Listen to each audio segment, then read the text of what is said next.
హల్లెలూయా. నాకు వింటలేదు.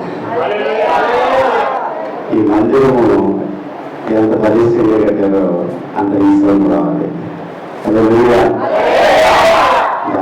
That's the spirit. I like that. నిజంగా చాలా సంతోషంగా ఉంది. నిజంగా నాకైతే ఈ యొక్క సమయంలో ఇక్కడ ఈ విధంగా నిలుచుని మీతో ఈ విధంగా వాక్య పరిచయం చేయడానికి మంచిది. సమయం వృధా చేయకుండా మన వాక్య భాగంలోకి వెళ్దాం. దానికంటే ప్రధానంగా ఇక్కడికి ఆహ్వానించిన సంఘ కాపరి పౌల్ గారిని బట్టి నేను చాలా కృతజ్ఞతలు తెలియజేస్తున్నాను. వారికి వారి కుటుంబ సభ్యులకి ముఖ్యంగా ఇక్కడికి ఆహ్వానించడానికి ప్రధాన కారకులైన మన డాక్టర్ గారు డైరెక్టర్ గారికి కూడా నాకు హృదయపూర్వక వందనాలు తెలియజేస్తున్నాను. మరి ప్రత్యేకించి ఈ యొక్క సంఘ పెద్దలు దేశీయంలోని ప్రార్థనా మందిర సంఘ పెద్దలు మరి ప్రత్యేకించి యవన బిడ్డలు ప్రత్యేకించి బట్టి ఆరాధన చేసిన వారికి నా హృదయపూర్వక వందనాలు తెలియజేస్తున్నాను. నిజంగా చాలా సంతోషమైన అంశము. హల్లెలూయా. నిజంగా అయ్యారు ఈ యొక్క కానుకల గురించి అనౌన్స్ చేస్తుంటే అది సో ఎంజాయ్. నిజంగా ఇంత ధన్యత బిడ్డలకు దేవుడు ఇచ్చాడు అనిపించింది. ఎందుకంటే ఇది మీతో నేను ఆ విషయం మాట్లాడిన ఆశపడుతున్నాను. హల్లెలూయా. ఎందుకంటే ప్రధానంగా మనం ఆలోచన చేస్తే నిస్సీ ప్రార్థనా మందిరం, అవునా? నిస్సీ గ్లోరీ ప్రార్థనా మందిరం, Nissi gospel, right? Hallelujah. yes, Nissi gospel. Nissi అంటే అదే చెప్పాలి, అవునా? నిజమా? సో ఇది నాకు మీతో ఆ జడ్జిమెంట్ మీరు ఇది నాకు చెప్పాలి. హల్లెలూయా. సరే, వాగ్దానంలో పోయేదానికంటే ముందుగా అందరూ కలిసి తరలి వచ్చినట్లయితే చిన్న ప్రార్థన చేసుకుంటాం. అందరూ కలిసి నా దేవుడికి ఇచ్చినట్లయితే పరిశుద్ధుడా దేవుడికి నా పరమ తండ్రి యేసయ్యా మీ పాదాలకు వందనాలు నాయనా. అయ్యా మీరు ఇచ్చిన కృపను బట్టి మీ ప్రత్యేకమైన వందనాలు తెలియజేస్తున్నాను. ఎందుకంటే ఇక్కడ నుంచి మాట్లాడబోయే నేను కాదు, సాక్షాత్తు మీరని విశ్వసిస్తూ అయ్యా సిద్ధపడి వచ్చిన ప్రతి ఒక్క వీళ్ళతో మీరు మాట్లాడండి. అయ్యా వాక్య ముఖ్యముగా నాయన వాళ్ళని మీరు ఆలోచింపచేసి నా దేవుని యొక్క శక్తి ప్రసన్నతను వారి జీవితాల్లో నడిపించడానికి సమస్త ద్వారాలు సహాయం చేయమని ప్రార్థిస్తూ సంపూర్ణంగా మీ చేతులకు అప్పగిస్తూ మా ప్రభు ప్రియాక్షుడు యేసుక్రీస్తు వారి ఘనమైన వాడికి వేడుకలు పొందుకున్నాను తండ్రి. ఆమేన్. ఆమేన్. రైట్, మంచిది. దేవునికి మహిమ కలుగును గాక. ప్రధానంగా ఇలాగ మానసం గారు మాట్లాడారు, అవునా? ఏదైతే ఈ యొక్క మందిరంలో ఆడియో సిస్టమ్ కుదురుగా ఉందో దేవుడు ఆగస్టు 15వ తారీఖులో దాన్ని ఎవరు అందులో ఆడియో చేద్దామా?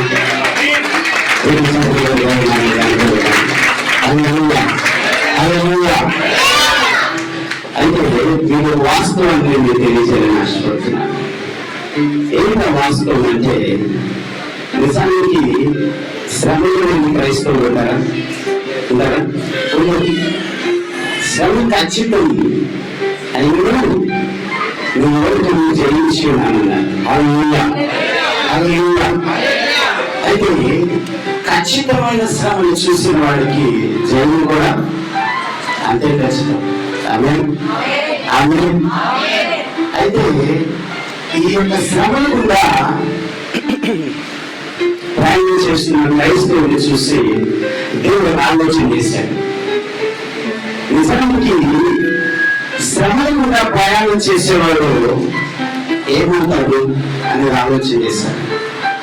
చాలా మంది అనుకుంటారు శ్రమను కూడా ప్రయాణం చేసేవాడు ఇది నా కర్మ అనుకుంటాడు. హల్లెలూయా. అవునా కదా? అది వాస్తవమా కదా?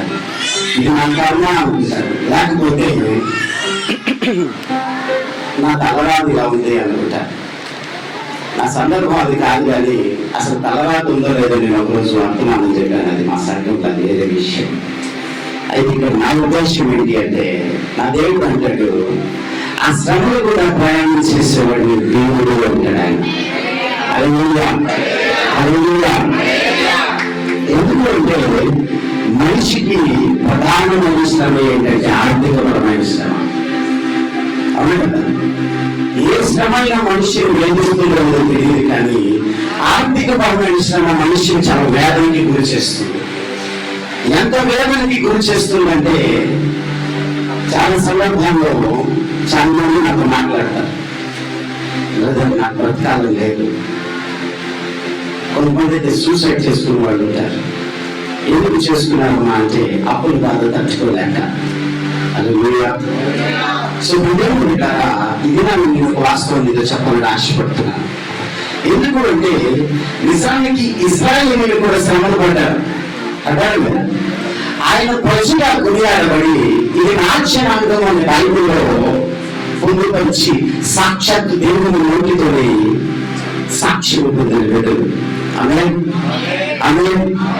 ఆ యొక్క ఇశ్రాయేలు జనాంగులు కూడా శ్రమలు పడ్డారు. ఇంకా చెప్పాలి అంటే ఐగుప్తు బానిసత్వంలో 7 శ్రమలు పడ్డారు. 30 సంవత్సరాలు బానిసత్వం భయంకరమైన శ్రమలు పడ్డారు. నిజానికి మనము కూడా ఎన్నో వందలు వేల సంవత్సరాలుగా క్రీస్తుని ఎరగని వారముగా మనం శ్రమలు పడ్డాం. హల్లెలూయా.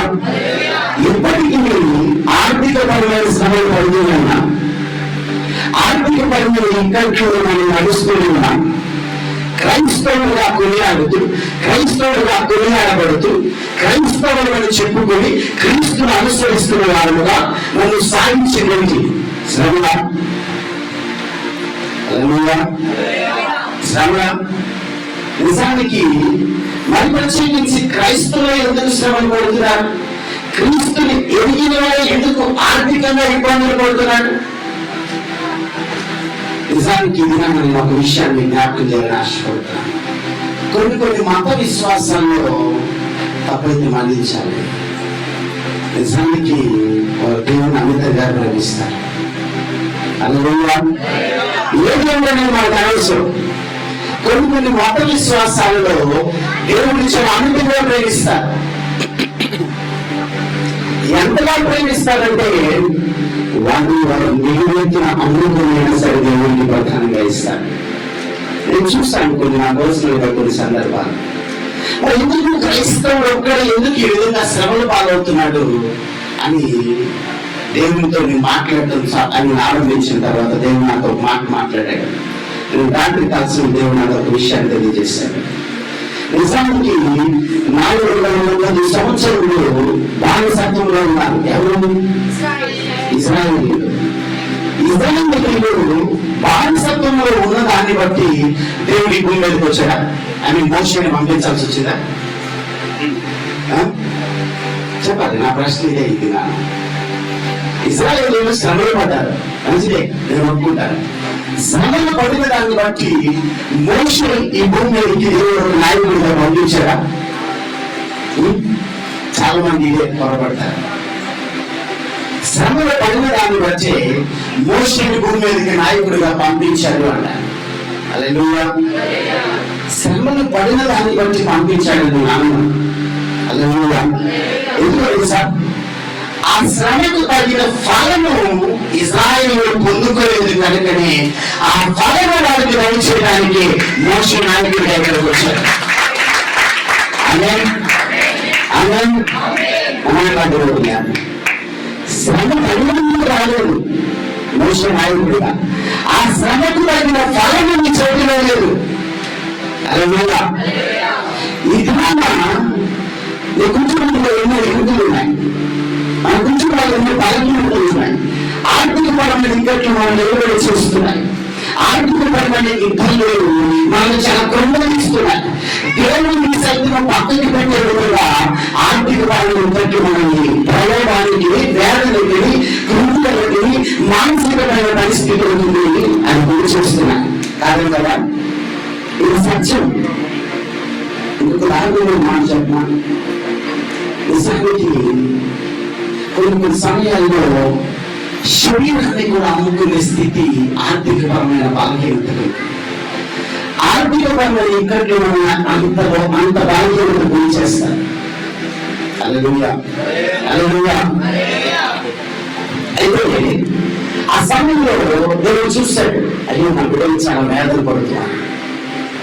ఆ వేదన పడుతున్న పరిస్థితిని బట్టి దేవుడు మోషే నాయకుడిని పంపించాడు. అదంతా మనందరూ తెలిసిందే.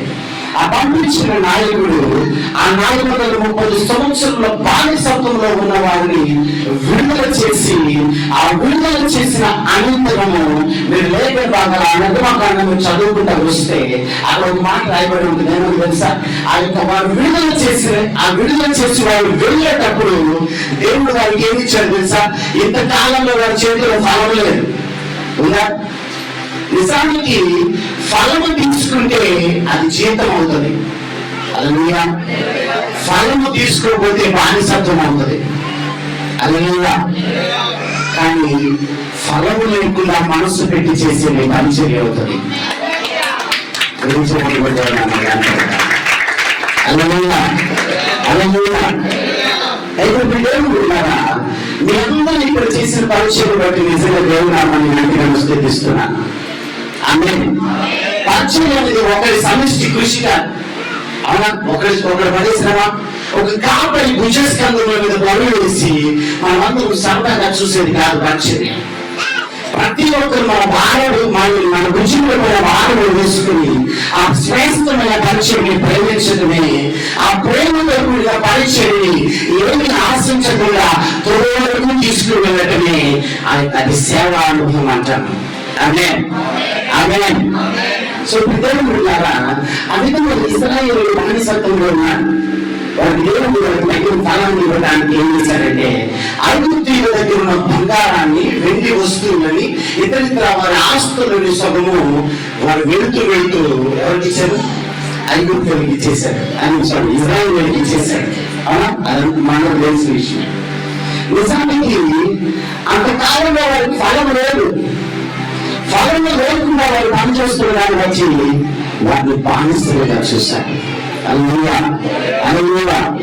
ఏం చేశారంటే ఆ ఫలాన్ని వారు వదిలిపెట్టి, ఆ ఫలం లేకపోయినా ఆ యొక్క బానిస సంఖ్యలు 5 గురించి మాట్లాడబడి ఇనుప కొలిమి అని రాయబడింది బైబిల్లో. హల్లెలూయా.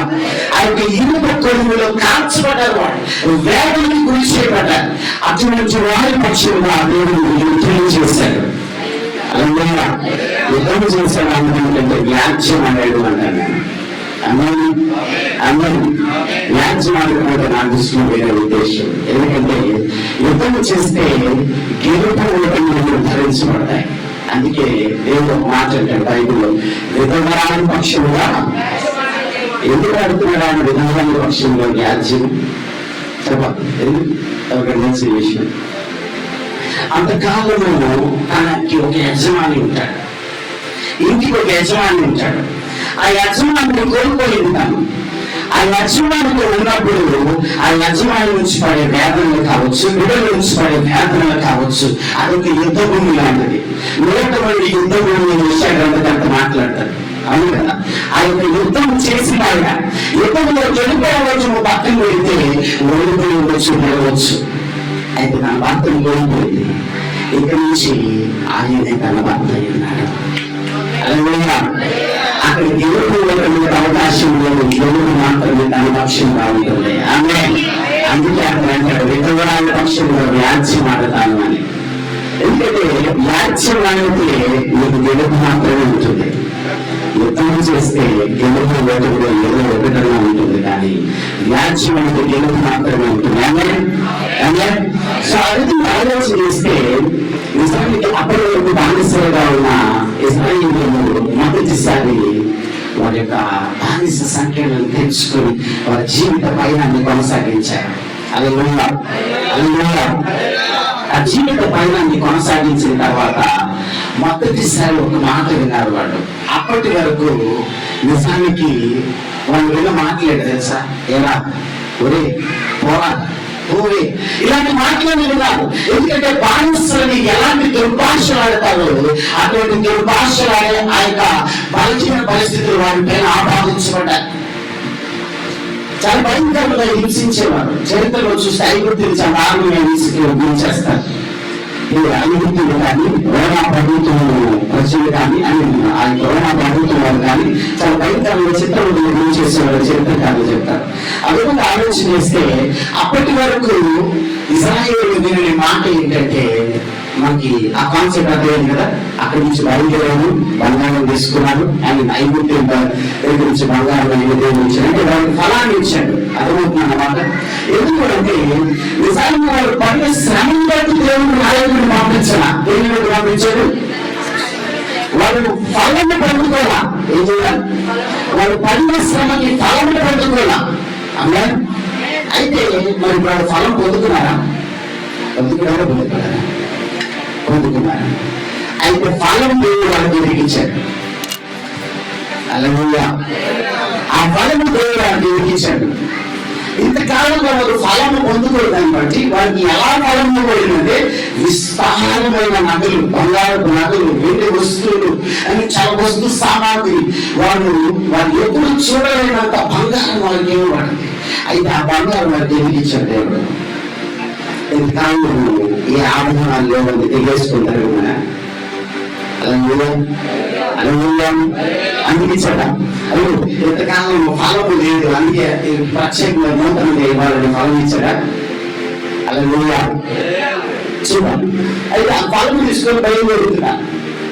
ఇప్పుడు ఎవరు చెప్పండి, బానిసలు. ఆ బానిసలు మొదటిసారి దేవుడు ఏమని చేశాడు తెలుసా? నిర్గమాకాండం ఒకసారి చూడండి. Exodus chapter 12 verse 41. నిర్గమాకాండం 12 వచ్చిన 41 వచ్చిన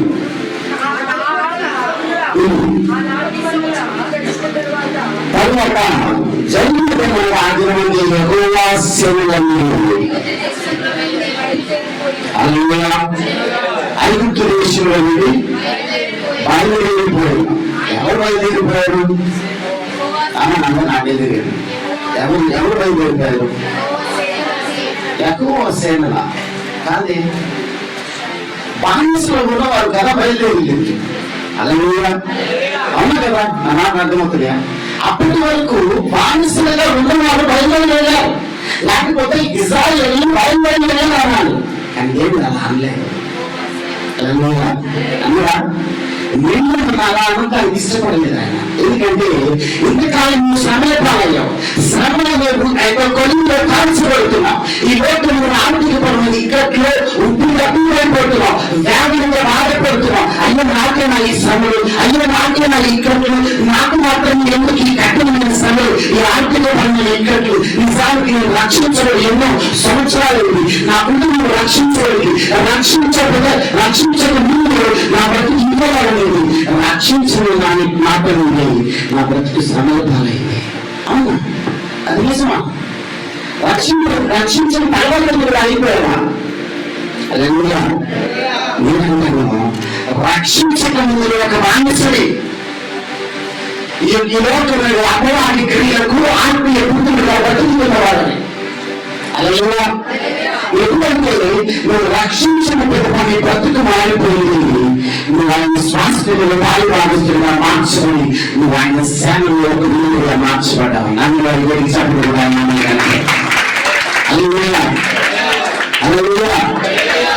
చెప్పుకుంటారా? ఇప్పుడు వాళ్ళు ఎవరు బానిసల విషయం మర్చిపోయమ్మా. అలలుయా అలలుయా. అవును కదా, ఐగుప్తులు నాకు ఎలా చూశారు? బానిసలుగా చూశారు. వారిని ప్రలోభాలకి గురి చేశారు, వారిని యూటిలైజ్ చేసుకోవడం ఆరంభించారు. వారి ద్వారా ఇటుకలు అవి తయారు చేయించేసి వారి యొక్క ఘనతను వ్యాపింప చేసుకున్నారు. అదే వాళ్ళ చేశాడా? చేయలేదు. అదే ఆరంభంలో నీకేం చేశాడు తెలుసా? బానిసతో కృంగిపోతూ, శ్రమలతో కృంగిపోతూ, ఇక్కట్లతో వేదన పడుతూ, కన్నీటి పర్యంతమైన నీ హృదయానికి దేవుడు ఆదరించాడు. ఎవరు నమ్మలేదు, నీ ఎవరు విశ్వసించలేదు, నేను ఎవరు నమ్మలేదు. ఎందుకు తెలుసా? నువ్వేం సాధించావు లేదా, నువ్వు సాధించలేము లేదా అని నేను ఎవరు దుష్కారంగా మాట్లాడాను. కానీ దేవుడు ఒకటి నేనేమన్నాడు తెలుసా? అలలుయా అలలుయా, యెహోవా సేన అన్నాడు. ఏమన్నాడు? సేనలో ఎవరు ఉంటారు? సైనికులు ఉంటారా? యుద్ధం అయిపోయిన తెలిసిన వీరులు ఉంటారు. అలలుయా. ఎవరుంటారు? యుద్ధం అయిపోయిన తెలిసిన వీరులు ఉంటారు. వాళ్ళకి యుద్ధం తెలుసా? ఇజ్రాయేల్ యుద్ధమే తెలియదు.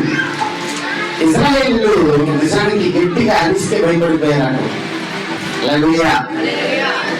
గట్టిగా అనిస్తే అణిగిపోయే రకం. కానీ ఏం చేశారు తెలుసా? అణిగిపోయి వాళ్ళకి ఇక అణిగిపోవటానికి ఏమీ లేక నిలబడి లోకం ఎదుట ఒక సాక్షిగా ఉండడానికి ప్రపంచం సహితం సంపూర్ణంగా ఇశ్రాయేలును ఓడించలేని స్థితి, ఇశ్రాయేలును ఓడించలేని స్థితిలోకి వాళ్ళు ఎదిగిపోయారు. నేటికి నానాటికి క్రీస్తు నాటికి శాశ్వతమైన పట్టణ ఇజ్రాయేలే, ఇజ్రాయేలు ప్రజలే. ఆయన ఎన్ని ఉండాలి? క్రీస్తుని అనుసరిస్తున్నవారు. అలాగే దేవుడు వారు నమ్మారు. ఇది మీరు నన్ను నమ్మాడు. ఆర్థిక పని ఇబ్బందులతో బాధపడుతున్న మనకి దేవుడు ఒక ఆధారం ఇస్తున్నాడు. అలా శ్రమలు ఖచ్చితం. ఆయనలో నేను లోకమును జయించిన సహోదరుడు శ్రమలు పాడి ఆర్థికంగా బాధపడుతున్న ఈ బ్రతుకులో దేవుడు ఆదరణ కలిగించేదానికి ఇది నేను ఆహ్వానించాడు. సో అడుగు ఆలోచన చేస్తే నిజానికి ఆ యొక్క సందర్భంగా మనందరికీ తెలుసు. ఏమిటి అంటే వారు ఎక్కడో వస్తానని బయలుదేరా.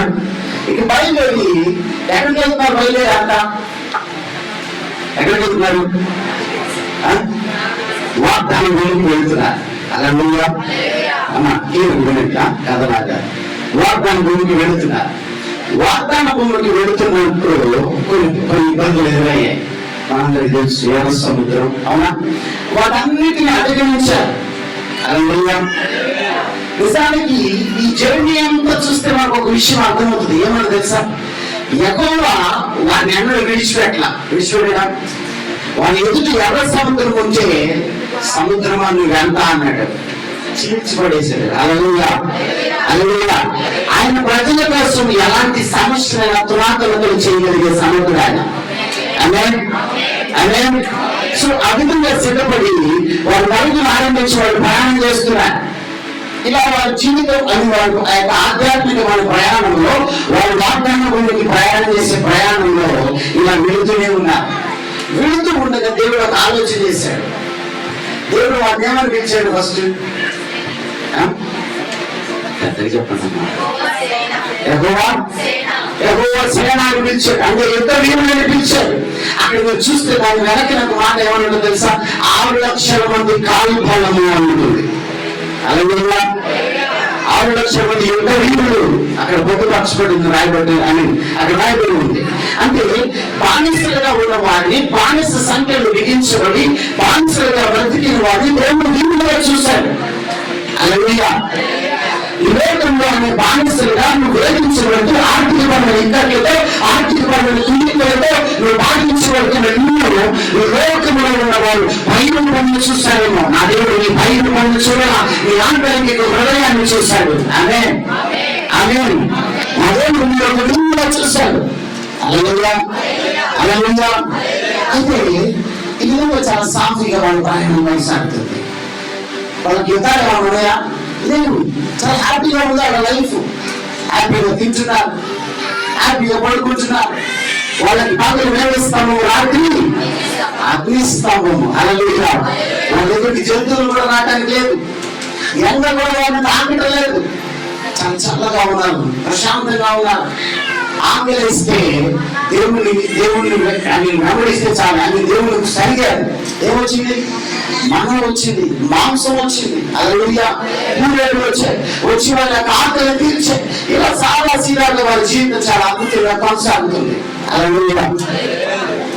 ఇలా ఉండగా దేవుడు ఒకసారి ఆలోచన చేశాడు. నేనేమని పిలిచాను? నా సేవలు కదా పిలిచాను నేను అని. నేను వీళ్ళే కదా. నిజానికి వీళ్ళు వీరత్వాన్ని మరచేశారు. ఏం చేశారు? వీరత్వాన్ని మరచేశారు. వీరులైన వారు వీరత్వాన్ని మరచేశారు. ఎందుకు తెలుసా? పడుకుంటుంది, అలాగే మనసు నిద్రపడుతుంది, టెన్షన్ లేదు. ఏ జంతు పడింది కానీ ఆ అడవి మృగాలు వారిని దాడి చేస్తారు, భయం లేదు వారు. ఎందుకంటే వారికి దేవుడు తోడై ఉన్నాడు. ఇలా ఉండగా సడన్గా ఒక విపత్తు ఎదురైంది. హల్లెలూయా, హల్లెలూయా. ఇలా ఒక జీవితం చాలా అద్భుతంగా కొనసాగుతుంది. మనలాగే మనం అనుకుంటాము చాలా అద్భుతంగా మన జీవితం కొనసాగుతుంది. ఈ శ్రమలు లేవు. శ్రమలు లేనంత వరకు దేవుడు ఉన్నాడా అంటే శ్రమలు మన జీవితంలో ఏమీ లేకపోతే దేవుడు ఉన్నాడా? శ్రమలు వస్తే దేవుడు లేనట. సో ఇప్పుడు దేవుడు పెట్టారా? ఇది మనం ఒక విషయం తెలుసుకోవాలి. నీ శ్రమ తీరలేదు, దేవుడు కాదు అక్కడ. శ్రమ తీరినా తీరలేకపోయినా ఆయన దేవుడు. దేవుడు నువ్వు సర్టిఫికెట్ ఇస్తాను, దేవుడు అవలా. ఆయన దేవుడే. ఆయన దేవుడు నిజంగా కొనేవాడితే ఆ శ్రమలు నీ పాదాల కింద ఉంటాయి. ఆమేన్, ఆమేన్. ఆయన దేవుడు కాదని నువ్వే బయటపడితే నీ శ్రమ నీ తల మీద ఎక్కి నేను ఇబ్బందులకు గురి చేస్తుంది. నిజానికి ప్రస్తుత దినాలలో మనం ఆలోచించాల్సిన సందర్భంలో వాళ్ళ జీవితం చాలా హ్యాపీగా కొనసాగుతుంది. సడన్ గా ఒక రాత్రి కాలంలో ఇబ్బంది అయింది. ఏంటి ఆ సమస్య? అసలు ఎందుకు దీని గురించి మనం ఇంతగా మనం ఆలోచించాలి అంటే నిజానికి వాళ్ళకి ఇబ్బందులు లేవు. వాళ్ళు తరుముకుంటారు వచ్చి 5 ఉన్నారా? లేదు. ఆల్రెడీ మట్టు కలిగించేశారు దేవుడు. ఆ చేర్చబడిన సముద్రంలో వారిని ముంచేశాడు. మీరు చూసిన 5 మీదట చూడలేదు. మాట ఇచ్చాడు దేవుడు గారికి. వాళ్ళు అంతమంది ఇచ్చేశాడు. అలా అందుకే అనుకుంటాను కష్టం లేకపోతే దేవుడు కూడా చూడలేమోనండి. అలా అందుకే ఆ మనిషికి కష్టాలు నచ్చదేమో అనుకుంటాను నేను. అంటే అకార్డింగ్ టు మై ఇంటర్ప్రిటేషన్. అంటే ఇది నా ఉద్దేశం చెప్తున్నాను. అలాగే అంతేగాని మీ శ్రమలు ఉండాలని నా ఉద్దేశం కాదు. అయితే ఆ సమయంలో ఒక అద్భుతం జరిగింది. ఏమిటి అద్భుతం? ఏం జరిగింది అసలు ఆ రాత్రికాల సమయంలో అంటే సడన్ గా కొన్ని దినాలు గడిచాయి. జీవితం ప్రయాణం చాలా అద్భుతంగా సాగుతూ ఉండగా ఒక ప్రాంతానికి వచ్చారు వాళ్ళు. ఏంటి ఆ ప్రాంతం అంటే రెఫీదీం అనే ప్రాంతానికి వచ్చారు. రెఫీదీం అనే ప్రాంతానికి రాగానే నిజానికి మనం ఆలోచన చేస్తే ఆ ప్రాంతంలోకి రాగానే అక్కడ నీళ్లు దొరకవారికి. నీళ్లు దొరకపోయేసరికి మోషే అడుగుతాడు. మోషే అడిగితే దేవుడు అంటాడు, నేను నీకు తోడయ్యాను, నువ్వు వెళ్ళి ఆ యొక్క బండల నీళ్లు ఇస్తాడు. అక్కడి నుంచి బండ మీద దేవుడు అతనికి దర్శనమిచ్చి అక్కడి నుంచి నీళ్ళు ఇస్తాడు. నీళ్ళు ఇచ్చాడు, అంతా అయిపోయింది, బాగుంది, ఇంతవరకు చాలా బాగుంది.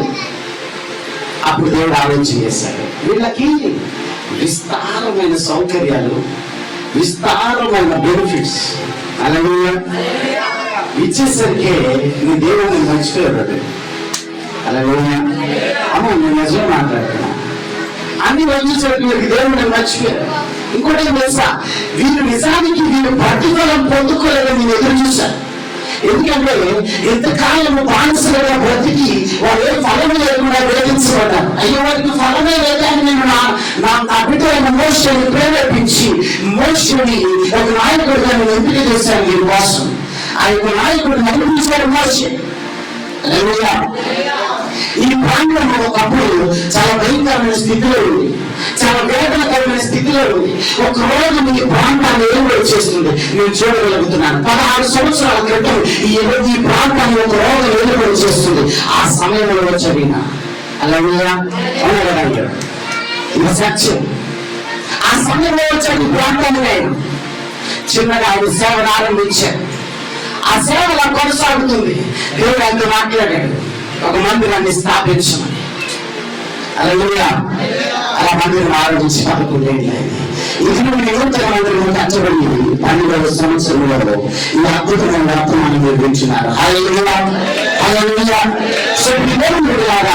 నిజానికి మన జీవితంలో ఎప్పుడు బలహీనతలు ఏర్పడి చేస్తాయో అప్పుడు ఒక నాయకుడు దేవుడు పంపిస్తాడు.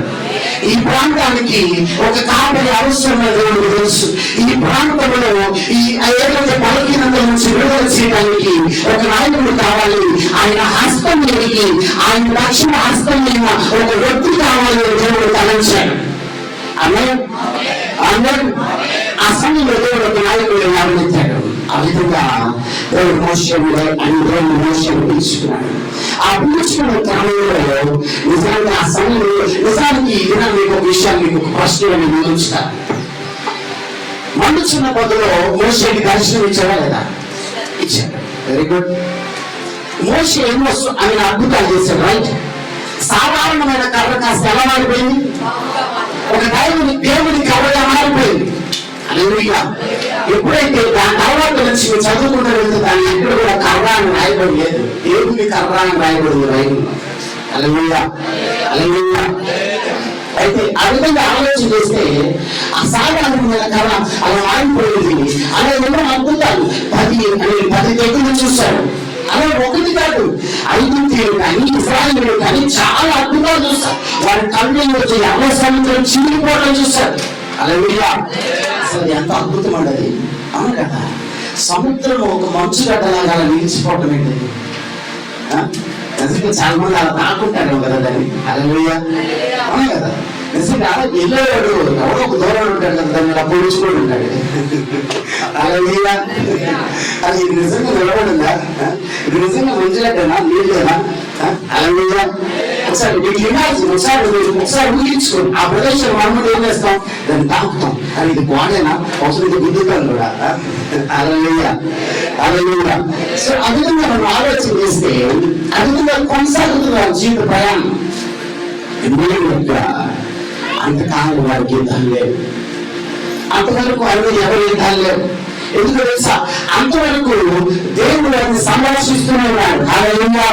దేవుడు వారిని సంరక్షిస్తూనే ఉన్నాడు. దేవుడు వారిని ప్రేమిస్తూనే ఉన్నాడు.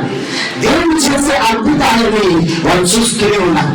దేవుడు వారి పక్షంగా యుద్ధం చేస్తూనే ఉన్నాడు. హల్లెలూయా. దేవుడు పక్షంగా యుద్ధం చేస్తూనే ఉన్నాడు. యుద్ధం చేస్తూనే ఉన్నాడు. యుద్ధం చేస్తూనే ఉన్నాడు. అప్పుడు వచ్చింది సడన్ గా ఒక యుద్ధం వచ్చింది. ఏంటో తెలుసా? ఎప్పుడైతే వాళ్ళు రెఫీదీములో దిగగానే ఆ రెఫీదీము ప్రాంతంలో ఇశ్రాయేలీయులు మొదటిసారి యుద్ధం చేయడానికి సిద్ధపడ్డారు. హల్లెలూయా, హల్లెలూయా. ఎప్పుడైతే నిజానికి ఆ యుద్ధం చేయడానికి ఒక యుద్ధ సన్నద్ధం యుద్ధ సన్నద్ధం బైబిల్లో రాయబడింది. సో ఆ విధంగా యుద్ధ వాతావరణం నెలకొంది. అక్కడ ఎవరు యుద్ధ వాతావరణం నెలకొంది అంటే చాలా భయంకరమైన ప్రజలు వాళ్ళు. అమాలేకీయుల మీద ఒక భయంకరమైన యుద్ధం. వారు ఎలాంటి ప్రజలు అంటే చాలా ఘోరమైన ప్రజలు.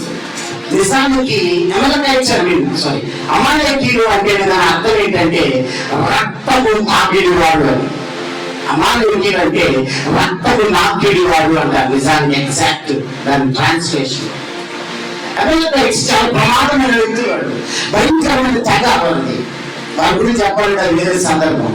అలా ఆ విధంగా ఆలోచన చేస్తే వారు మొట్టమొదటి యుద్ధం చేస్తున్న వాళ్ళు ఎవరో తెలుసా? అమాలేకీయులే. ఇంతకాలం ఇశ్రాయేలుకి యుద్ధం ఉందా? లేదు. అసలు వారి జీవితంలో యుద్ధమే లేదు. అసలు యుద్ధ వాతావరణం ఎలా ఉన్నదో వాళ్ళకి తెలియదు. యుద్ధం ఎలా చేయాలో వాళ్ళకి తెలియదు. ఎందుకంటే వారి యుద్ధ నైపుణ్యం ఎరిగిన వారు యుద్ధ వీరులు కాదు. కానీ నా దేవుడు వారిని యుద్ధ వీరులుగా కొనియాడాడు. ఆమేన్, ఆమేన్. ఈ దినాన బ్రతుకుల జీవన పోరాటంలో పోరాడుతూ ఆర్థికమైన ఇక్కట్ల పైన నువ్వు వేదన పడుతూ నువ్వు యుద్ధం చేస్తున్న నీ బ్రతుకులు బట్టి నువ్వు వేదన పడుతున్నావేమో, నా దేవుడు నేను ఏనాడో వీరుడుగా చూశాడు. ఆ సమస్యలు నాకలేదని నా దేవుడికి తెలుసు. అందుకే నా దేవుడు వీరుడుగా నిన్ను కొనియాడాడు. కానీ నువ్వే దాన్ని మర్చిపోయావు. హల్లెలూయా. అయితే దేవుడు ద్వారా ఆ సమయంలో నిజానికి యుద్ధం ఆరంభమైంది. హల్లెలూయా. యుద్ధం ఆరంభమైంది. యుద్ధం ఆరంభమైన తర్వాత అని అధ్యాయం చదవండి. ఎక్సోడస్ 17వ అధ్యాయం వెళ్ళగిన తర్వాత చదవండి. అందరు నాకేం చూడండి, చాలు నేను చెప్తాను. అయితే ఆ సమయంలో ఒక అద్భుతం జరిగింది. ఏమిటి అద్భుతం అంటే నిజానికి మోషే ఒక బలిపీఠం కట్టాడు. ఆ వాక్యం ఒకటి చదవడమా? 17వ అధ్యాయం 15వ వచనం. ఆ. దానికి ఉమ్. యెహోవా నిస్సి అని పేరు పెట్టి యెహోవా నిస్సి అని పేరు పెట్టాడు. అమాలేకీయులు చాలమ్మా, యెహోవా నిస్సి అని పేరు పెట్టాడు. అమ్మ అందరూ నాతో చెప్పాలి. మోషే ఒక బలిపీఠం కట్టి దానికి యెహోవా నిస్సి అని పేరు పెట్టాడు. హల్లెలూయా, హల్లెలూయా. ఇప్పుడు చెప్పండి అమ్మా అందరు నాకు, యెహోవా నిస్సి అంటే అబ్బా అవునా? యెహోవా నిస్సి అంటే చెప్పండి. అయ్యో అక్కడ రాస్తుంది కదా ధ్వజము, అవునా? ధ్వజమా? సరే, దాని అర్థం ఏంటి? ఇది నా మనం చూద్దాం. నేను త్వరగా ముగించేస్తాను. హల్లెలూయా. అయితే ధ్వజము అని బైబిల్లో ఎక్కడ రాయబడి లేదా? రాయబడి లేదా? బైబిల్లో 30 సార్లు రాయబడి ఇంటిలో ధ్యానించాను. మరి ఎందుకు ఇక్కడ యెహోవా ధ్వజము అని రాయొచ్చు కదా? యెహోవా నిస్సి అని రాశాడు ఆయన. హల్లెలూయా, హల్లెలూయా. ఆ నిస్సి అని ఎందుకు రాశాడో ఈ నిస్సి గాస్పెల్ ప్రార్థన మందిరంలో మనం ధ్యానిద్దాం. హల్లెలూయా, హల్లెలూయా. ఎందుకు అంటే నిజానికి అప్పటి వరకు మనం ఆలోచన చేస్తే మోషే బలిపీఠం కట్టాడా? ఎక్కడ బలిపీఠం కట్టలా. అసలు బలిపీఠం కట్టడం అర్థం తెలుసా మీకు? నోవాహు బలిపీఠం కట్టాడు, కట్టలేదా? యాకోబు బలిపీఠం కట్టాడు, అబ్రహాము బలిపీఠం కట్టాడు, ఇస్సాకు బలిపీఠం కట్టాడు, అవునా కదా? ప్రతి ఒక్కరు బలిపీఠాలు కట్టారు. హల్లెలూయా, హల్లెలూయా. బలిపీఠం ఎందుకు కడుతున్నారంటే అది దేవుని స్థలము అనడానికి సూచన. దేవుడు అక్కడ ఉన్నాడు అనడానికి సూచన. ఇది దేవుని ప్రత్యక్షమయ్యాడు అనడానికి సూచన. హల్లెలూయా. యాకోబు అంటాడు, నాకు దేవుడు ఇక్కడ ప్రత్యక్షమయ్యాడు కనుక నేను ఇక్కడ బలిపీఠము కట్టానంటాడు. దానికి బేతేలని పేరు పెట్టానంటాడు. హల్లెలూయా. ఆ బలిపీఠం ఉన్న ప్రదేశము సాక్షాత్తు దేవుడు ప్రత్యక్షమైన ప్రదేశము. ఈ బలిపీఠం ఇక్కడ నిలిపిన ప్రదేశము సాక్షాత్తు దేవుడు ఇక్కడ నిలబడి మీతో మాట్లాడుతున్న ప్రదేశము. ఆమేన్, ఆమేన్. సో దేవుడు ద్వారా బలిపీఠం అంటే దేవుడు అక్కడ ఉన్నాడు అని అర్థము. ఆమేన్, ఆమేన్. సో ఒక బలిపీఠం కట్టాడంట. ఈ బైబిల్లో తర్వాత మీరు ఆలోచన చేసి ఇంటికి వెళ్ళిన తర్వాత చూడండి, మోషే అంతకు ముందు ఎప్పుడు బలిపీఠం కట్టలా. 2 అద్భుతాలు ఉన్నాయి అక్కడ. అందుకే ఈ దినాన్ని మీతో మాట్లాడతా వాటి గురించి. ఇశ్రాయేలీయులు అంతకు ముందు ఎప్పుడు యుద్ధం చేయాల. ఫస్ట్ యుద్ధం చేయబోతున్నారు. మొదటి యుద్ధం వారు చేయబోతున్నారు. మోషే అంతకు ముందు ఎప్పుడు బలిపీఠం కట్టలా. మొదటి బలిపీఠం కట్టబోతున్నాడు. ఆమేన్, ఆమేన్. సో ప్రజలు ఏమిటి వ్యత్యాసం? ఏమిటి యొక్క పరిస్థితులను మనం ఆలోచన చేస్తే మోషేకి మనుషుల పదవి దేవుడు కనపడ్డాడు కదా. మరి అక్కడ కదా కట్టాల్సింది బలిపీఠం, కట్టలేదే. అలా చూసుకుంటే పోతే మోషే ఎన్నో సందర్భాలు దేవుడు మోషేతో మాట్లాడాడు. హల్లెలూయా. ఒక సందర్భం కాదు, నిజానికి మోషేతో ముఖాముఖిగా మాట్లాడాడు. హల్లెలూయా. అటువంటి వాళ్ళు ముందు బైబిల్లో. హల్లెలూయా. సో అటువంటి సందర్భాలలో ఎప్పుడు కట్టని బలిపీఠం అక్కడ ఎందుకు కట్టాడు బలిపీఠం? అది కూడా రెఫీలో ఇశ్రాయేలు యుద్ధం చేయడం ఆరంభించి యుద్ధం ముగియగానే అప్పుడు కట్టాడు బలిపీఠం. ఎందుకు కట్టాడు బలిపీఠం? అప్పుడు ఎందుకు కట్టాలి? హల్లెలూయా. అప్పుడే వెళ్ళిపోవచ్చుదా? అంతకుముందు ఎప్పుడు వాళ్ళు చదవలేదా? 5 సంవత్సరాలు విడుదల పొందారు. బయటికి రాగానే ఆ ప్రయాణం ఆరంభంలో బలిపీఠం కట్టచ్చు కదా. కట్టలేదే, బలిపీఠం కట్టలేదు. కానీ రఫీదీములో యుద్ధ వాతావరణంలో భయంకరమైన యుద్ధం జరగబోతుంది. అది కూడా ఎవరైనా తెలుసా? అమాలేకీయుల మీద. ప్రపంచమైన ఘోరమైన తెగ, ఘోరకరమైన ప్రజలు. హల్లెలూయా, హల్లెలూయా. అయితే అక్కడ బలిపీఠం కట్టాడు. సో దేవుడు బిడ్డారా, అసలు ఎందుకు ఈ బలిపీఠం కట్టాల్సి వచ్చింది? అయితే బైబిల్లో ఒకే ఒక్కసారి యెహోవా నిస్సి అని అక్కడ రాయబడింది. ఎక్కడ కూడా రాయబడి లేదు అన్నమాట. ఇంకా ఎక్కడ రాయబడి లేదు, ఒకే ఒక్కసారి రాయబడి ఉంది. ఆ ఒక్కసారి కూడా అక్కడే రాయబడి ఉంది, ఇంకెక్కడ రాయబడి లేదు. హల్లెలూయా, హల్లెలూయా. సో దేవుడు నిజానికి మనం ఆలోచన చేస్తే అక్కడ ఉన్న సందర్భం ఏంటి అంటే నిజానికి ఇశ్రాయేలీయులను దేవుడు చూస్తున్నాడు. మోషేని చూస్తున్నాడు.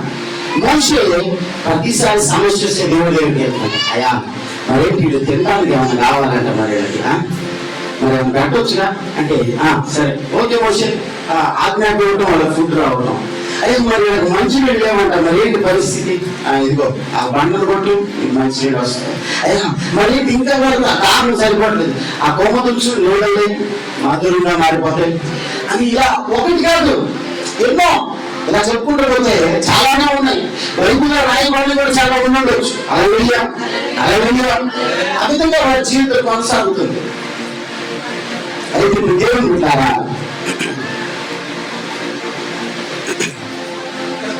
Thank you Jesus. హల్లెలూయా.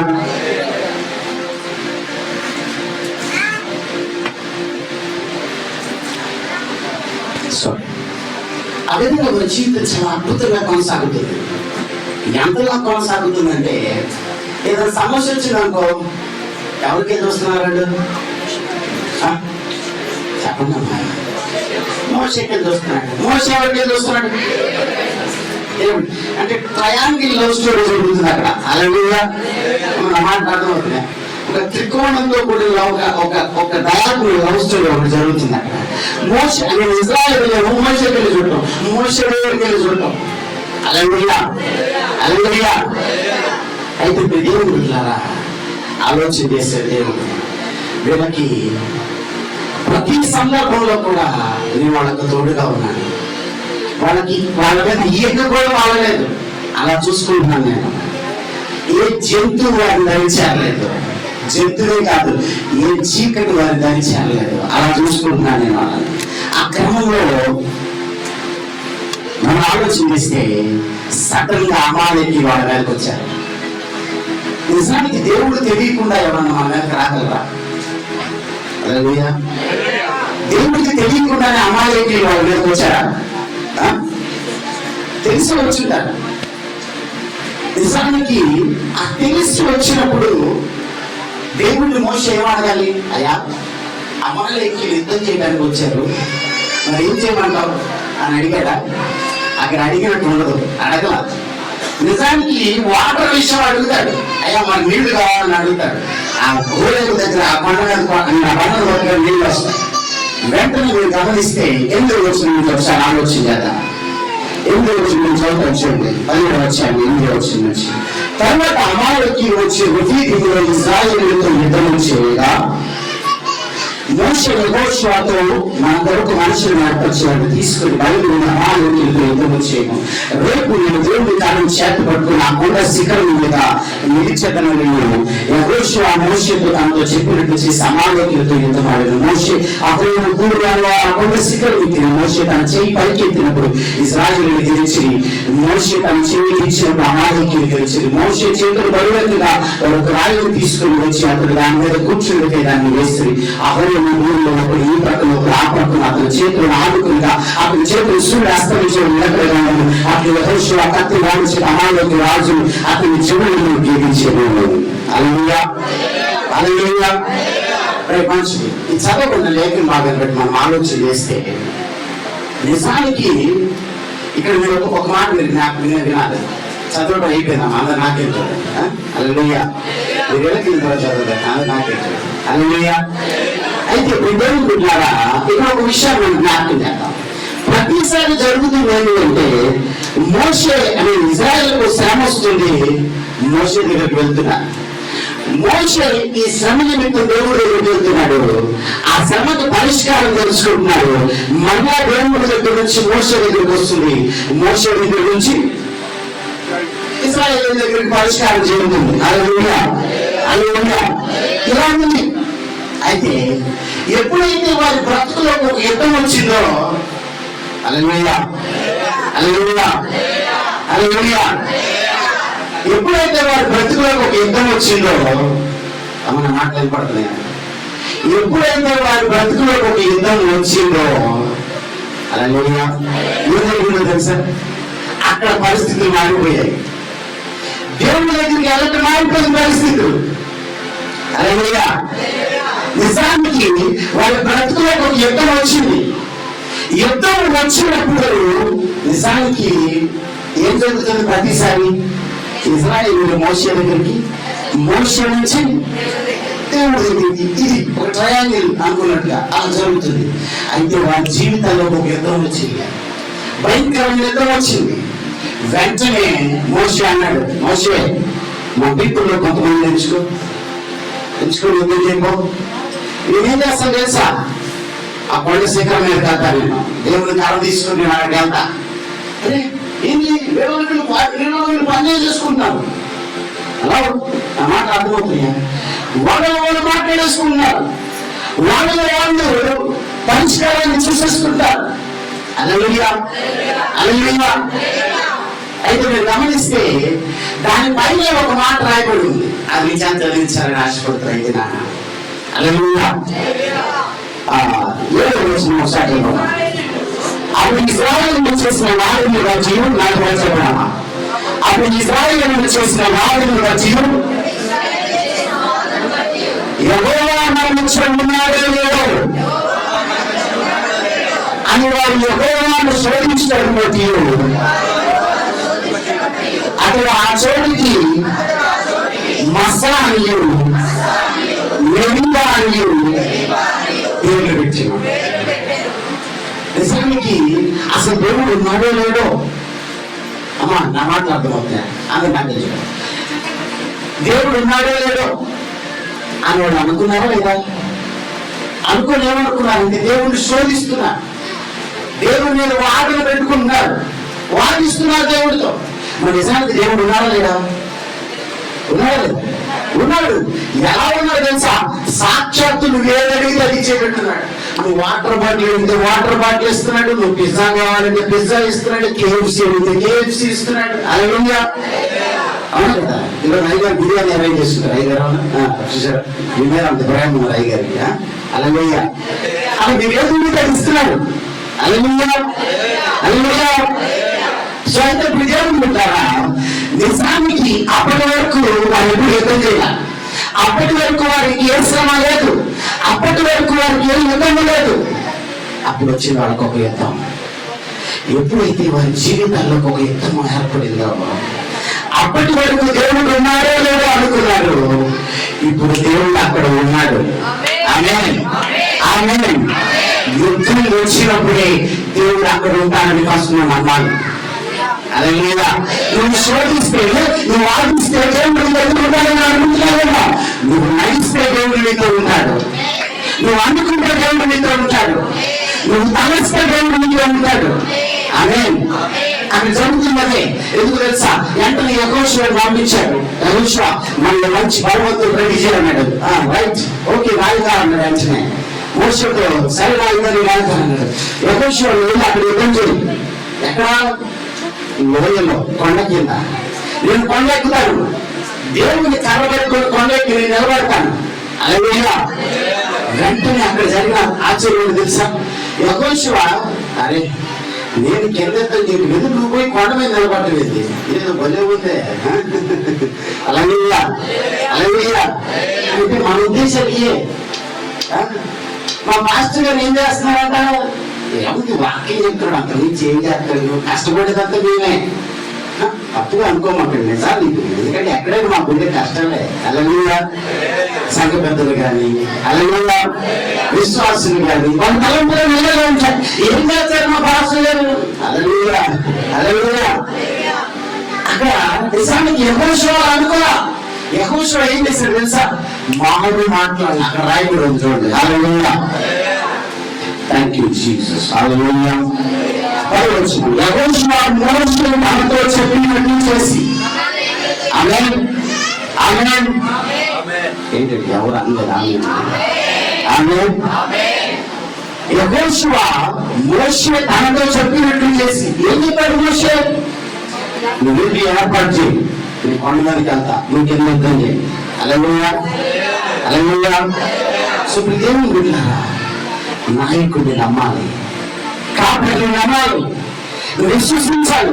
దేవుడు ఎవరో తెలియని నీకు దేవుడిని పరిచయం చేస్తున్న కాపరి పైన నువ్వు పరాచకాలు ఉండకూడదు, ఎగతాళులు ఉండకూడదు, హాస్యాస్పదమైన స్థితిగతిలో సరదాకి కూడా నువ్వు వేరే విధంగా తలంచుకోవద్దు.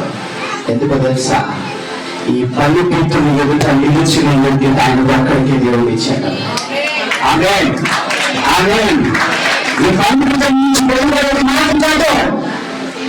అగ్ని వంటి సత్యము జీవము కలిగిన వాక్యం, ఆ జీవ వాక్యం నీ జీవితంలో జీవింపచేయాలని ఆయన ప్రయాసం తెలుసా. అక్కడ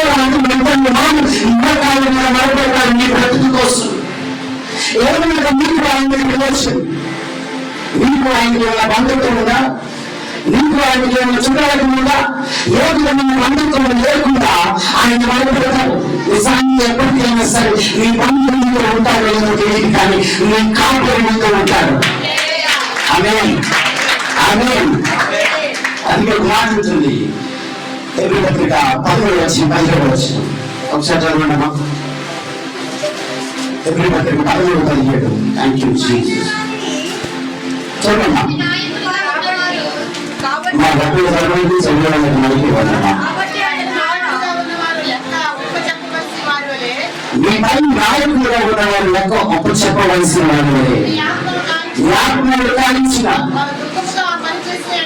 వారి దుఃఖంలో ఆ పని చేసేలా మీకు నిష్ప్రయోజనం కనుక దుఃఖంతో ఆనందంతో చేయడం వారి మాత్రమే వారికి. ఆమేన్, ఆమేన్. మన పై నాయకులు ఎవరు చెప్పాలి? మీ నాన్న, మీ తాతగారా, ఏరియా కార్పొరేటరా?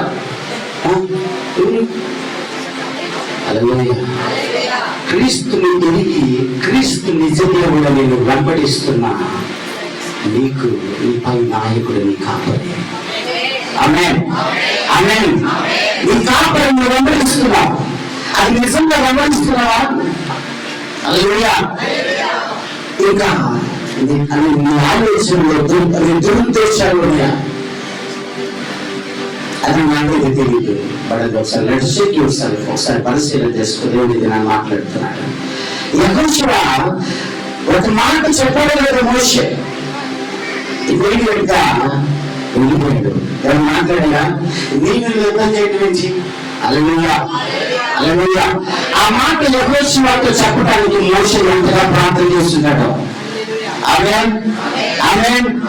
ఎందుకు తెలుసా? వచ్చిన యుద్ధాన్ని బట్టి వాళ్ళు భయపడాల, వచ్చిన శ్రమ బట్టి భయపడాల. ఎందుకు తెలుసా? చాలా మంది విశ్వాసులు దేవుని ఎరిగి ఉన్నవారు ఒక మాట ఏం చేస్తారు తెలుసా? ఇంట్లో శ్రమ రాగానే, అయ్యారు కొంచెం మా ఇంట్లో కష్టం వచ్చిందయ్యా, ప్రార్థన చేయండి అయ్యా, మా బిడ్డ వివాహం కొరకు ప్రార్థన చేయండి. హల్లెలూయా, అవును కదా? అయ్యా నా యొక్క అప్పుల కోసం ప్రార్థన చేయండి. ఇలా అడుగుతాను. వాళ్ళ బట్టి నేను చాలా సంతోషిస్తున్నాను. హల్లెలూయా, హల్లెలూయా. ఎందుకు తెలుసా? ఏ అవసరం ఉందో లేదో నీకు తెలియదు, కానీ ప్రార్థన అవసరం ఉండాలి. ప్రార్థన అవసరం లేకుండా ఏది దాటగా కష్టం. కష్టాలని కడలి అది దాటగలిగితే చాలా అతి కష్టమని తెలుసుకోవాలి. అయితే విజయం బిడ్డలారా, నిజానికి అక్కడ యుద్ధం జరుగుతుంది. ఎవరితో? అమ్మయ్య, దేవుని స్తోత్రం. దేవుడు వింటున్నారు. అమాలేకీయులతో యుద్ధం జరుగుతుంది. అది ఎలాంటి పరిస్థితులు, ఎలాంటి ప్రజలు తెలిసే వాళ్ళు? భయంకరంగా లోయ కింద ఉండే ప్రజలు.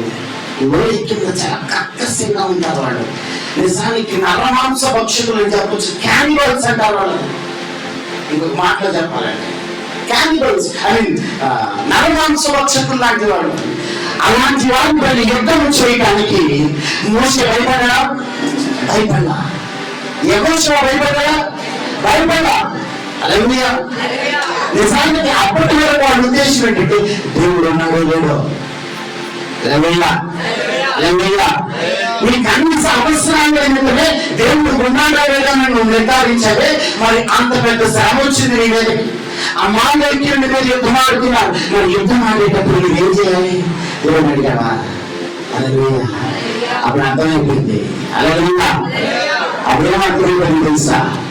దేవుడు ఉన్నాడో లేడో అని నిర్ధారించుకోవడం కంటే దేవుడు ఇక్కడే ఉన్నాడని ఒక డెసిషన్కి వచ్చారు. అదే హల్లెలూయా. ఒక డెసిషన్కి వచ్చి యుద్ధం ఆరంభమైంది. అయితే అక్కడ 2 యుద్ధాలు జరుగుతున్నాయి. నీకు అర్థమవుతుందా? అక్కడ ఏ యుద్ధాలు జరుగుతున్నాయి? ఇదేంటనా ఒకటిగా అమాలేకీలో యుద్ధం చేస్తున్నాడారా? కాదు కదా, అక్కడ 2 యుద్ధాలు జరుగుతున్నాయి. హల్లెలూయా. ఎలాగో తెలుసా, ఒక యుద్ధం కొండ కింద జరుగుతుంది, ఒక యుద్ధం కొండ పైన జరుగుతుంది. ఆమేన్, ఆమేన్. ఎలాగో తెలుసా, నిజానికి అంతవరకు ఎప్పుడు వెళ్ళుకుంటే ఎట్లా మోసే. హల్లెలూయా. బలిపీఠము కట్టే అంతగా తన హృదయం నింపొంగల.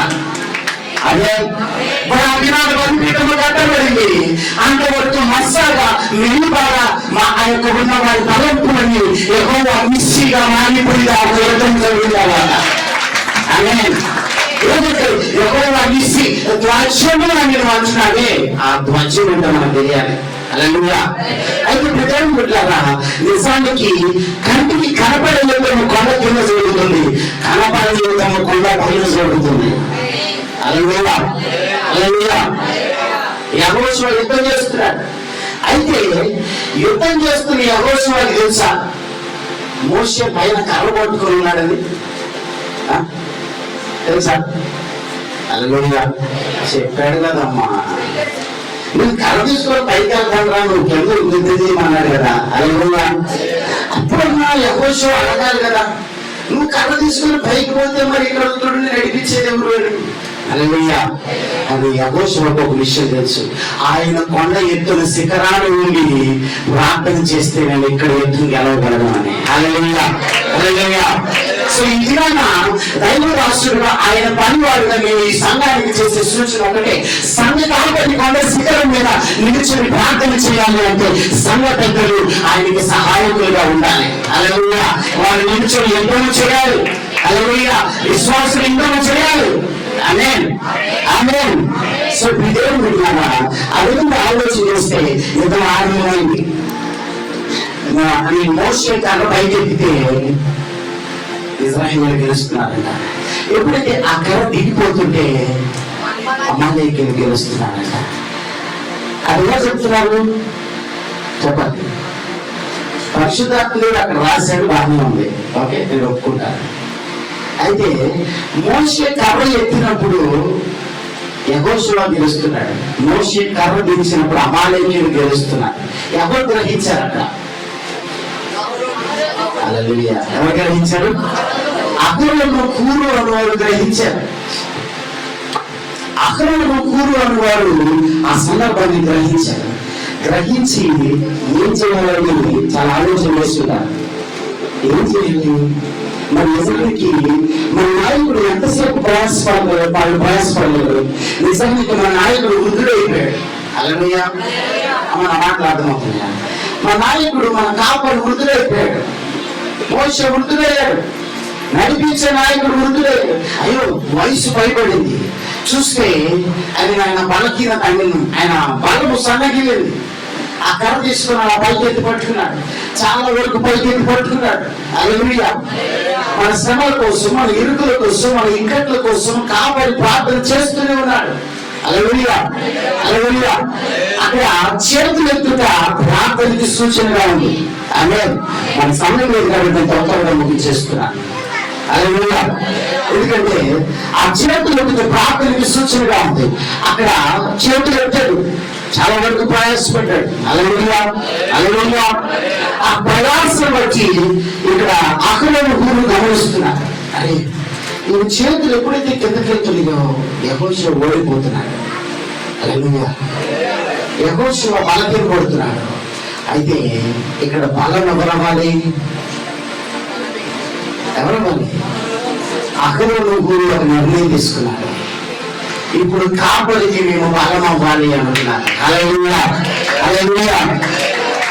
ఆ కాపరికి మేము బలం అవ్వాలి అనుకుని గబగబా వెళ్ళి మోషే చేతులు బరువెక్కగా పరిగెత్తడం, మోషే చేతులు బరువెక్కగా ఒక రాయి తీసుకుని వచ్చి అక్కడ దాని మీద కూర్చుంటే దానిని వేసి అహరోను కూరు ఒకడు ఈ పక్కన ఒకడు ఆ పక్కను అతని చేతులను ఆదుకుని అతని చేతులు సూర్యుడు అస్తమించే వరకు నిలకడగా ఉండేది. హల్లెలూయా, హల్లెలూయా.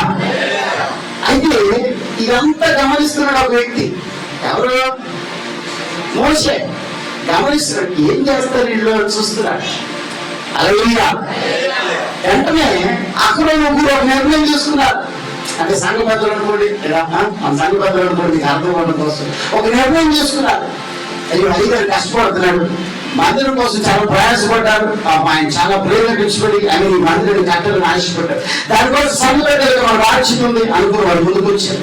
గబగబా వచ్చి అక్కడ ఊర్లు ఏం చేశారంటే ఆయన కుడి చేయకూడదు, ఎడ చేయకూడదు పట్టుకున్నారు. పట్టుకొని ముందు కూర్చోబెట్టారు ఆయనకి. Hallelujah, hallelujah, thank you Lord, హల్లెలూయా.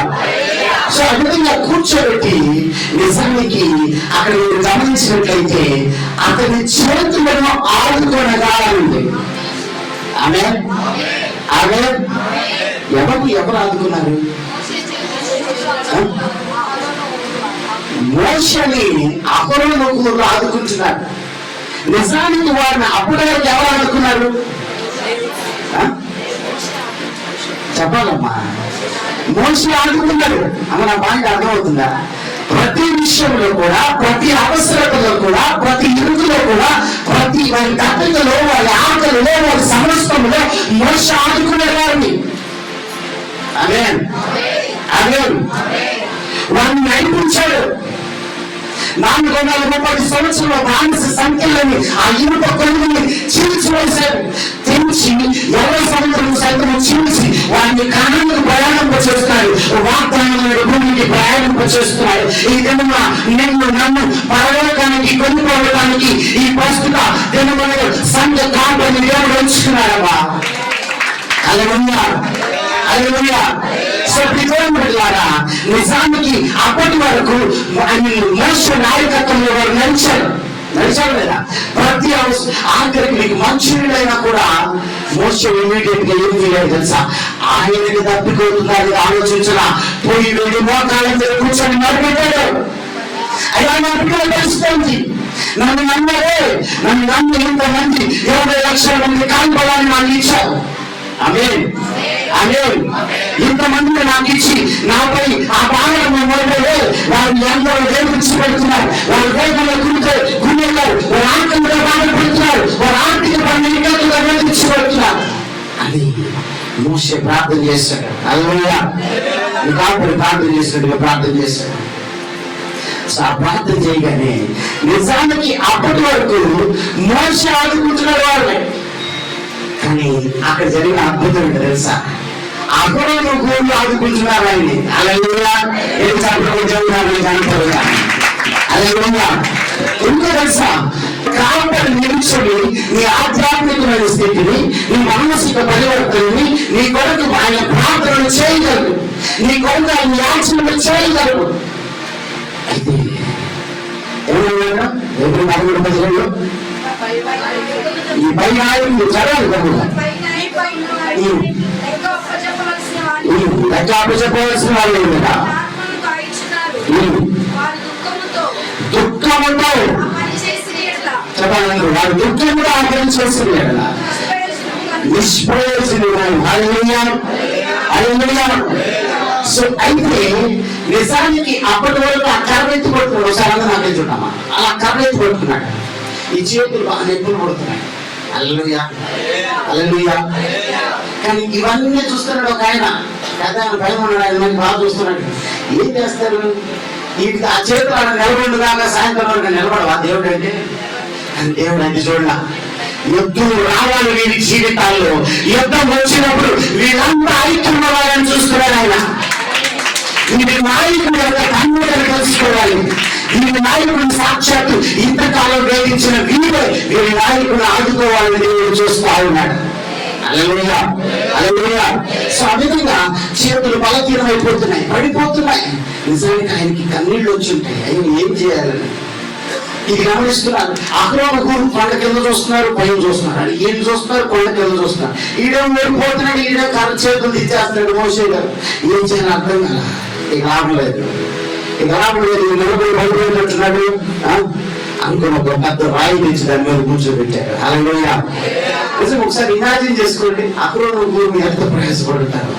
ఒక పరిగెత్తుకుంటూ పోయి ఒకసారి మీ కళ్ళకు కనబడుతుందని మాట్లాడుతుంటే ఒక పరిగెత్తుకుంటూ పోయి ఒక రాయి తీసుకొని ఆ రాయి మీద కూర్చోబెట్టి, అయ్యారు ఒక పని చేయండి, మీ భుజం మీద ఈ భుజం మీద వేసుకుని ఒక చెయ్యి, ఈ భుజం మీద ఒక చెయ్యి చేయండి. అలా ఏనాడన్నా నీ కాకరికి నువ్వు ఆదుకున్నావా? హల్లెలూయా, హల్లెలూయా. ఇంత అందంగా సుందరంగా మందిరము తీర్చిదిద్దబడిందంటే నిజానికి అహరోను కూడా ఆదుకోబట్టే అక్కడ కొండ తెగ వాళ్ళు ఇంటిని గెలిచారు. హల్లెలూయా. ఈ దినాన సంఘ కాపరి ప్రార్థనలు బట్టి ఆచరణ కొరకు చేస్తున్న దాన్ని బట్టి ఇంత సుందరంగా మందిరము కట్టించడానికి ఆదుకున్న దాన్ని బట్టి దేవుడు నిన్ను ఆశీర్వదించబోతున్నాడు. ఆమేన్. దేవుడు నిన్ను గణపరచబోతున్నాడు. దేవుడు నిమిత్తము ఎవరైతే ఆయన పండుగ నిమిత్తము విత్తిన ఆ విత్తనము వృధా కాదమ్మా. ఎందుకంటే తెలుసా, ఆ విత్తిన విత్తనము నిజానికి నీ పక్షంలో దేవుడు వ్యాజ్యం ఆడబోతున్నాడు. యుద్ధం చేయట్లా, వ్యాజ్యం ఆడబోతున్నాడు. ఆమేన్. వ్యాజ్యం ఆడమంటే ఆమేన్ గెలుపు మాత్రమే. నువ్వు పొందుకునే గెలుపు మాత్రమే. నువ్వు నీ ఇంటి నిమిత్తమో లేకపోతే నీ విలాసాల నిమిత్తమో నీ అవసరాల నిమిత్తమో నిమిత్తాలు సాక్షాత్తు జీవుడు కలిగిన మందిరం నిమిత్తాడు. ఆ మందిరము కోసం నిమిత్తాడు. దేవుని విధాన ఇప్పటికీ నీకు విత్తని అనుభవంలో ఉన్నావా? దేవుడు ఇప్పటికీ నేను ప్రేరేపిస్తే దేవుడి మాట్లాడుతున్నాడు. ఎందుకు తెలుసా, నిజానికి నువ్వు గమనిస్తే ఐగుప్తు బానిస సంఖ్యల నుంచి విడిపించబడిన వారికి చేతిలో ఫలము లేదు కనుక ఆ ఫలాన్ని కూడా దేవుడు ఇప్పించాడు. కానీ వాళ్ళు ఏం చేశారు తెలుసా, ఆ ఫలాన్ని ఏం చేశారు? ఒక తోడని చేసుకున్నారు. హల్లెలూయా, హల్లెలూయా. ఒక తోడ ప్రతిమను చేసుకున్నారు. చూసాడు ఎంత దారుణమో. అంటే ఈ దినాన నీకు సిరి సంపదలు సౌకర్యాలు నీకు అన్ని సమకూరేసరికి దేవుడు గుర్తురాలేదు. దేవుడి యొక్క ఔన్నత్యం నీకు గుర్తురాలేదు. దేవుడి నాయకుడు అని ప్రచురణ పైన నీ కొరకు ఎంపిక చేయబడిన నాయకుడు నీకు గుర్తురాలేదు. నీ సహోదరుడా, నీ సంఘ కాపురు నీకు గుర్తురాలేదు. అంటే నీకు యుద్ధం వేస్తే నీకు గుర్తొస్తుందా? నీ బ్రతుకులో యుద్ధం వేస్తే నీకు గుర్తొస్తుందా?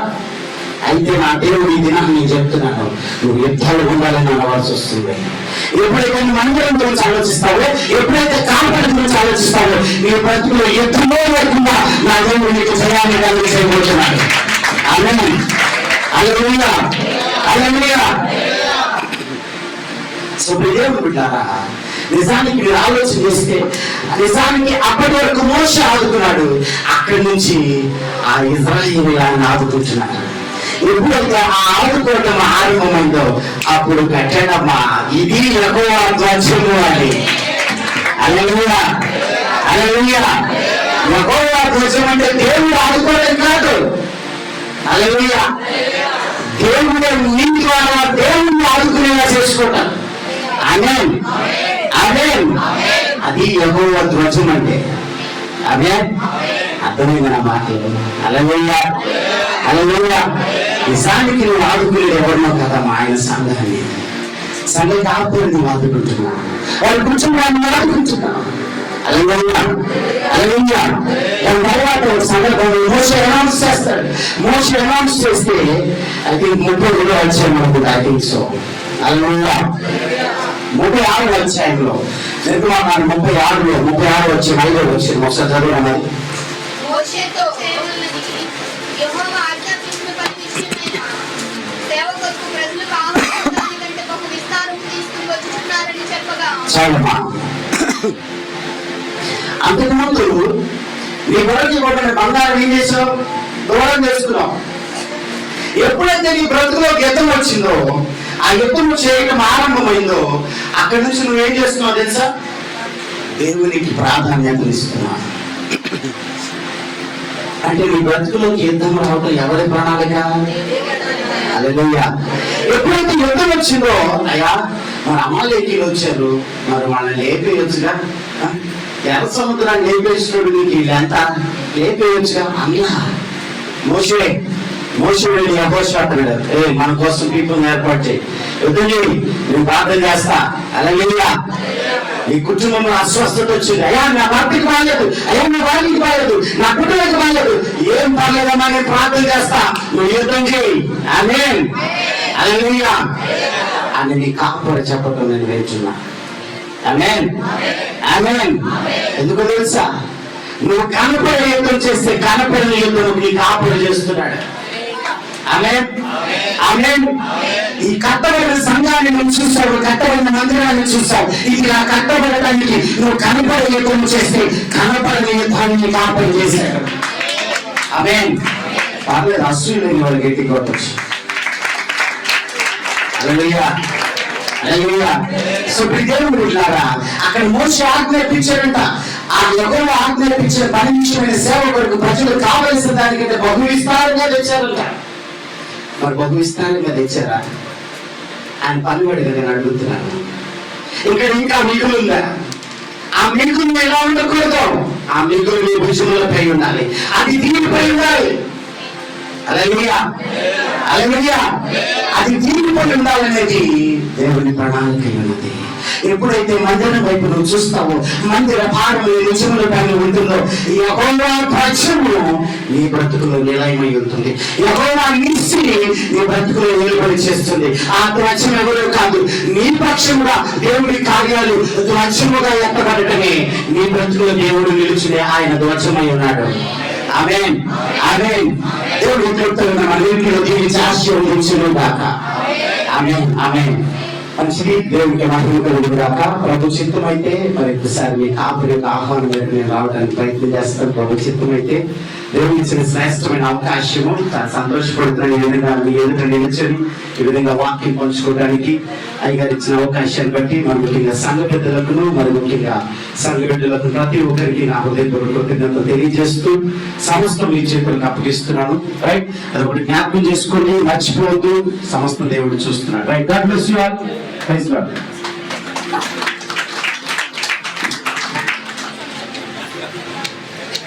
దేవునికి మహిమ చెల్లిద్దామండి. అందరం స్తోత్రం చెల్లిద్దాం. హల్లెలూయా, హల్లెలూయా. యవన కాలమందు నరుడు నా కాడి మోయుట ఎంతో మేలు కదా. ఆ మేలు ఆశీర్వాదము సేవకులకి తల మీదకి దిగవచ్చును గాక. మరి పాస్టర్ కారేస్ మైకల్ గారు శ్రేష్టమైన వాక్యాన్ని మనకు అందించారు. ఈ వాక్యం ఉన్నటువంటి మనందరం ఆత్మలో సంతోషంగా ఉంది, ఆత్మీయ మేలు పొందుకున్నాం అన్నవాడు. మొదటిగా ఆకాశమందున్న దేవుని వైపు రెండు చేతులు పైకెత్తి మరొకసారి దేవునికి మహిమ చెల్లిద్దాం. హల్లెలూయా, హల్లెలూయా, హల్లెలూయా. మంచిది. మరి ఇంత శ్రేష్టమైన వాక్యాన్ని అందించిన దైవ సేవకులకు మనం ఏమి ఇవ్వగలం?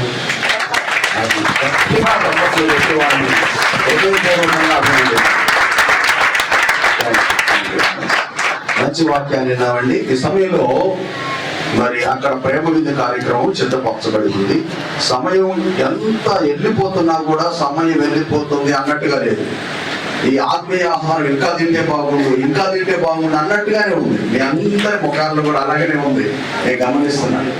మరి ఇప్పుడు సమయంలో కానుకల స్వీకరణ, కానుకలను స్వీకరిస్తూ ఉండగా సిస్టర్ గారు తెలిసి మరొక కీర్తన పాడతారు. ఆ కీర్తన ఎన్నప్పుడు చెవులు పాలు పోస్తున్నట్టుగా ఉంది నాకు.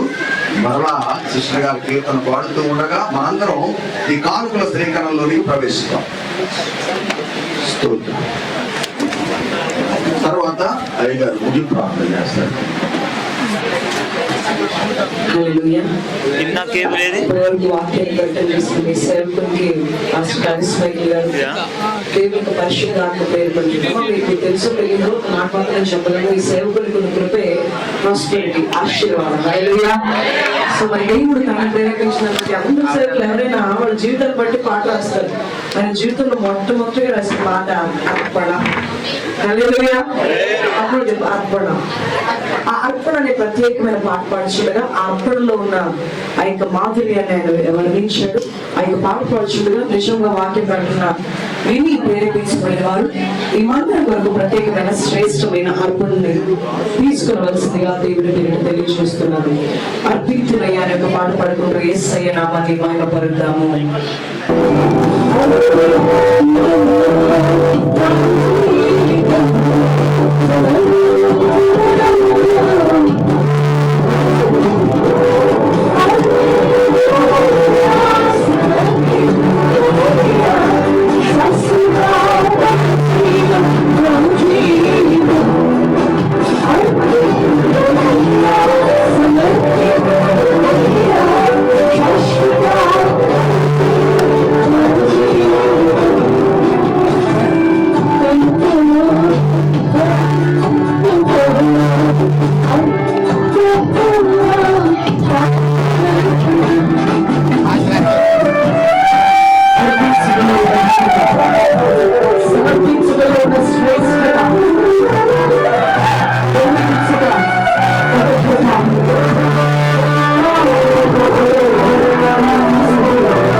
మీరు విన్న మాట నేను రాసిందేనమ్మా.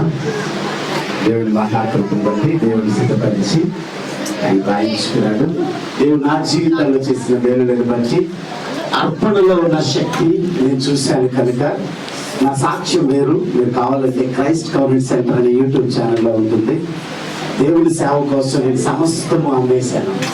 బట్ ఈ రోజు అవన్నీ నాకు గిఫ్ట్ గా దేవుడు ఇచ్చాడు. అదే నాకున్న కారు కూడా అమ్మేశాడు, బట్ ఆ కారు కూడా నాకు ఒకటి గిఫ్ట్ ఇచ్చాడు.